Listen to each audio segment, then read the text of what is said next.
नमस्कार, मैं हूं दिव्या और आप देख रहे हैं आंखें न्यूज 24। आइए सबसे पहले नजर डालते हैं आज के मुख्य समाचारों पर। नमस्कार, मैं अमित और आप देख रहे हैं आंखें न्यूज 24। मुख्यमंत्री नीतीश कुमार ने गुरुवार 18 सितंबर को सम्राट अशोक कन्वेंशन केंद्र स्थित बापू सभागार में बिहार राज्य धार्मिक न्यास परिषद द्वारा आयोजित धार्मिक न्यास समागम का दीप प्रज्वलित का उद्घाटन किया। तो वहीं इस अवसर पर उपस्थित बड़ी संख्या में साधु संतों एवं गणमान्य व्यक्तियों ने मुख्यमंत्री का जोरदार स्वागत किया। बता दें कि मुख्यमंत्री ने भी साधु संतों एवं गणमान्य व्यक्तियों का अभिवादन किया। तो वहीं मुख्यमंत्री नीतीश कुमार को बिहार राज्य धार्मिक न्यास परिषद द्वारा हरित पौधा एवं प्रतीक चिन्ह भेंट कर उनका स्वागत किया गया। तो वहीं कार्यक्रम में उप मुख्यमंत्री सम्राट चौधरी, उप मुख्यमंत्री विजय कुमार सिन्हा, जल संसाधन सह संसदीय कार्य मंत्री विजय कुमार चौधरी, सांसद सह जदयू के कार्यकारी राष्ट्रीय अध्यक्ष संजय कुमार झा, ग्रामीण कार्य मंत्री अशोक चौधरी, स्वास्थ्य मंत्री मंगल पांडे सहित अन्य जनप्रतिनिधिगण, साधु संत, गणमान्य व्यक्ति एवं बड़ी संख्या में लोग उपस्थित थे।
नमस्कार, मैं अमित और आप देख रहे हैं आंखें न्यूज 24। बिहार की राजनीति में सियासी तापमान तेज होता जा रहा है। दरअसल विधानसभा चुनाव से पहले विपक्ष ने नीतीश सरकार और बीजेपी पर वार तेज कर दिए हैं। बता दें कि इसी कड़ी में राजद नेता और बिहार विधानसभा में नेता प्रतिपक्ष तेजस्वी यादव ने बुधवार को स्मार्ट प्रीपेड बिजली मीटर को चीटर मीटर तक कह डाला। आपको बता दें कि बख्तियारपुर में बिहार अधिकार यात्रा के दौरान तेजस्वी यादव ने कहा कि यह स्मार्ट मीटर असल में चीटर मीटर है। जनता भारी भरकम बिलों से त्रस्त है, लेकिन सरकार को उपभोक्ताओं की मुश्किलों की जरा भी परवाह नहीं। उन्होंने आरोप लगाया कि एनडीए सरकार की नीतियों ने आम लोगों की कमर को तोड़ दी है। वहीं तेजस्वी यादव ने मुख्यमंत्री नीतीश कुमार पर तंज कसते हुए कहा कि मुख्यमंत्री महागठबंधन की योजनाओं की नकल करते हैं। जिन योजनाओं को हमने सोचा वही योजनाएं वे अपनी बताकर पेश करते हैं। उन्होंने कहा कि ये सरकार नकलची और थकी हुई है, जिसका सच जनता अब समझ चुकी है। वहीं मोकामा में रोड शो के दौरान तेजस्वी यादव घोड़े पर सवार होकर जनता का अभिवादन करते नजर आए। बता दें कि भीड़ के उत्साह से गदगद हुए तेजस्वी यादव ने कहा कि जब इंडी गठबंधन की सरकार बनेगी तब बिहार को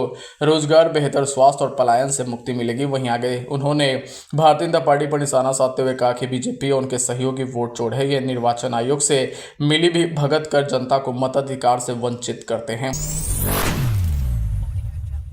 नमस्कार, मैं अमित और आप देख रहे हैं आंखें न्यूज 24। जनसुराज के सूत्रधार प्रशांत किशोर अपने बिहार बदलाव यात्रा के क्रम में गुरुवार को सारण के अमनौर विधानसभा में बिहार बदलाव जनसभा करने पहुंचे। बता दें कि कटसा के 52 बीघा मैदान में आयोजित जनसभा को संबोधित करने के बाद उन्होंने पत्रकारों से बात करते हुए गृह मंत्री अमित शाह के बिहार दौरे पर जमकर निशाना साधा। वहीं आगे प्रशांत किशोर ने कहा कि यह बिहार के लोगों की ताकत है कि मोदी जी, अमित शाह या राहुल गांधी सभी को जमीन पर आना होगा, लेकिन सबको बताना पड़ेगा कि बिहार से पलायन आखिर कब रुकेगा, बिहार में फैक्ट्री आखिर कब लगेगी। गुजरात में फैक्ट्री लग रही है, ये बोलकर बिहार में वोट नहीं ले सकते। उन्होंने कहा कि यहाँ के मढ़ौरा की चीनी मिल तभी शुरू हो सकेगी जब आप इसके लिए वोट करेंगे। चीनी मिल बंद है और आप वोट देकर मोदी जी को जिताए जा रहे हैं। प्रशांत किशोर ने सारण की जनता से किया बड़ा वादा, कहा कि दिसंबर 2025 से बुजुर्गों को 2000 रुपये मासिक पेंशन, बच्चों को निजी स्कूलों में मुफ्त शिक्षा और युवाओं को बिहार में ही 10 से 12 हजार रुपये का रोजगार मिलने लगेगा। इससे पहले प्रशांत किशोर ने अमनौर की जनसभा में जनता से बड़ा वादा करते करते हुए कहा कि जनसुराज की व्यवस्था अगर बनी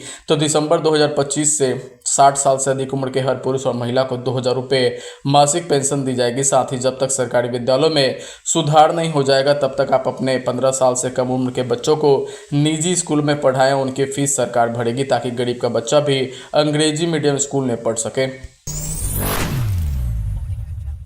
नमस्कार, मैं अमित और आप देख रहे हैं आंखें न्यूज 24। मुकेश सहनी ने मुख्यमंत्री नीतीश कुमार की ताबड़तोड़ घोषणाओं पर तंज कसा और कहा कि जनता ने उन्हें कुर्सी से हटाने का फैसला ले लिया। उन्होंने स्नातक पास बेरोजगार युवकों को 1000 रुपये प्रति माह देने के फैसले पर भी सवाल उठाया और कहा कि अगर पहले यह निर्णय लिया जाता तो बेरोजगार युवाओं का कल्याण हो जाता। वहीं मुकेश सहनी का कहना है कि बेरोजगार युवा एनडीए के भ्रम जाल में नहीं फंसने वाले हैं और बिहार के युवा पलायन के दर्द से तंग आ चुके हैं। उन्होंने दावा किया कि बिहार में महागठबंधन की सरकार बनेगी और युवा ने बिहार के निर्माण में अपनी सहभागिता तय करने के लिए पूरी तरह से दृढ़ निश्चय है। मुकेश सहनी ने यह भी कहा कि मुख्यमंत्री नीतीश कुमार अब अस्वस्थ हो गए हैं और उनसे बिहार संभल नहीं रहा। उनका मानना है कि बिहार का भविष्य युवा तय करेंगे। वहीं बीआईपी प्रमुख मुकेश सहनी ने महागठबंधन सीट शेयरिंग पर बड़ा बयान देते हुए कहा कि जल्द ही सीट शेयरिंग पर अंतिम फैसला हो जाएगा और एनडीए से पहले इसका ऐलान कर दिया जाएगा। उन्होंने कहा कि सीट बंटवारे की प्रक्रिया लगभग पूरी हो चुकी है, जल्द ही साफ हो जाएगा कि मुख्यमंत्री कौन होगा और डिप्टी सीएम की जिम्मेदारी किसे दी जाएगी। वहीं आपको बता दें कि इन दिनों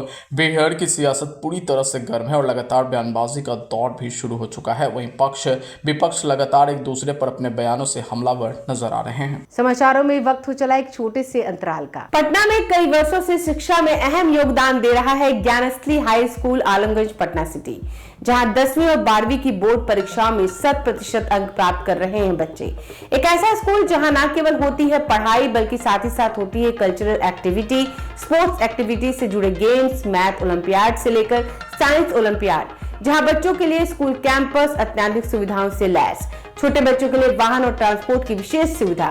तो देर किस बात की, आज ही कराएं अपना नामांकन Gyansthali high school Alamganj Patna city में, जहां नामांकन की प्रक्रिया जारी है। संपर्क करें पुलिस चौकी Alamganj main road near Alamganj थाना पटना बिहार 800007। समाचारों में आपका फिर से स्वागत है। देखिए, राहुल गांधी फ्रस्ट्रेशन में है, हताशा में, और मैंने पहले भी कहा था ये नकल सब, कभी मोदी जी का नकल करेंगे,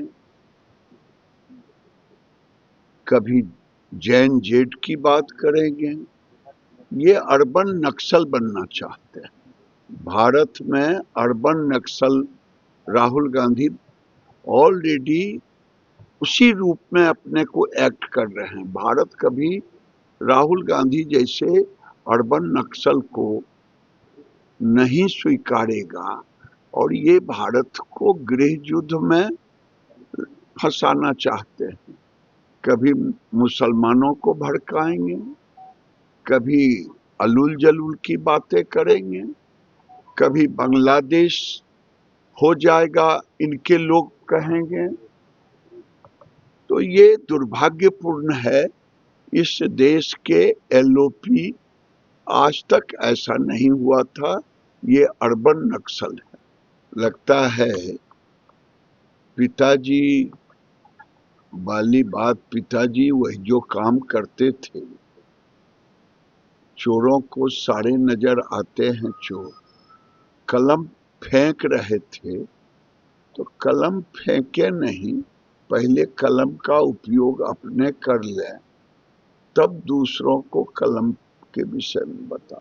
वीरेंद्र शास्त्री जी ने कहा है कि मस्जिद, मंदिर, गिरजाघर सब जगह नियमित राष्ट्रगान होना चाहिए। राष्ट्रगान में क्या आपत्ति? ये राष्ट्र के आराधना के रूप में राष्ट्रगान गाया जाता है और राष्ट्र के बगैर सब चीज अधूरा है। इसलिए राष्ट्र की गरिमा, राष्ट्र की महिमा होनी ही चाहिए। हाइड्रोजन बम फोड़ेंगे, लेकिन वो शायद H2O को H2 समझ लिए। वो एक्चुअली फोड़े H2O बम और बोले हाइड्रोजन बम है। वो बेचारे पढ़ने लिखने में थोड़ा कमजोर है, लेकिन H2O का अर्थ पानी होता है ये उनको नहीं पता था। जैसे बच्चे गुब्बारा फेंकते हैं, वैसे ही राहुल गांधी जी का वो था। ये एक तो कह रहे हैं कि भारतीय जनता पार्टी ने डिलीट करा, और जिन लोगों को बुला के आ रहे हैं उनको कह रहे हैं कि आप हिंदी में बोलिए, अर्थात वो हिंदी भाषी थे। उसके बाद करें हमारा माइनॉरिटी वोट काटा गया और इंटरव्यू कराते हैं सूर्यकांत का, तो ये अपने आप में बताता है कि यह हाइड्रोजन बम नहीं, फुसफुसिया बम भी नहीं, बल्कि ये उनके द्वारा फेंका हुआ H2O गुब्बारा था और वह भी गुब्बारा सड़क पे गिर गया। अगर आपने अभी तक हमारे चैनल को सब्सक्राइब नहीं किया है तो हमारे चैनल को जल्द से जल्द सब्सक्राइब करें, लाइक करें और शेयर करें। देश और दुनिया की तमाम खबरों को देखने के लिए लगातार देखते रहें आंखें न्यूज़ 24।